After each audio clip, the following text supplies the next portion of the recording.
Mansango Omwaisiri Kindi. Ulisema niliiba lyrics zako na beat yako nikaitumia bila ruhusa, lakini ukweli naobeba moyoni, beat nilipewa na producer Augusto bila kujua. Sikujua ilikuwa yako kaka, sikujua ingeleta maumivu moyoni. Nilichukua kama kazi ya sanaa, nikaitumia kama msanii anavyotafuta ndoto. Wengi wakachochea moto wa maneno, Babu G, Vicky Young, hata Zaro Classic. Migi pia akaongeza chumvi kwenye kidonda, wakati ukweli ulikuwa mbali na macho ya watu. Rest easy Vanny please, kaka pumzika salama. Kama nilikukwaza, moyo wangu unaomba msamaha, lakini Mungu anajua ukweli uliopo moyoni. Sikutaka vita kati ya ndugu wa muziki. Rest easy Vanny please, safari yako imefika mwisho.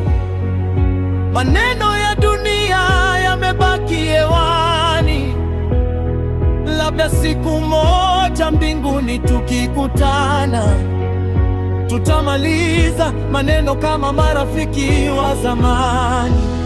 Lakini pia kuna wengi waliogusa kazi yako, Kudu, Danley, Echate na wengine wengi, lakini vita iligeuka kunifuata mimi, kana kwamba mimi ndiye mwanzo wa kila kitu. Lakini mimi siishi kwa kivuli cha mtu, wala sitafuti jina kwa nyimbo za mwingine. Niko halisi kwenye sanaa yangu, ninaishi kwa jasho na kipaji nilichopewa.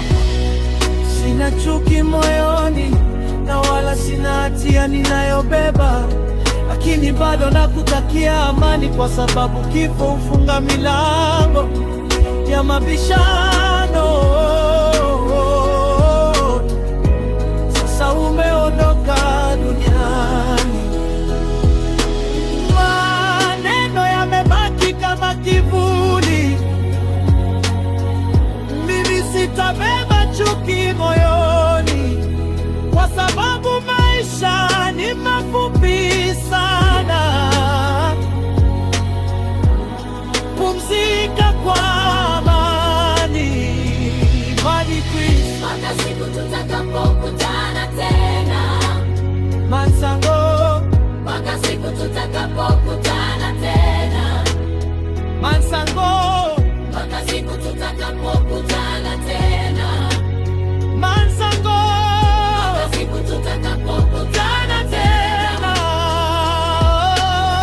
mpaka siku tutakapokutana tena, mpaka siku tutakapokutana tena, mpaka siku tutakapokutana tena, mpaka siku tutakapokutana tena. Mansango.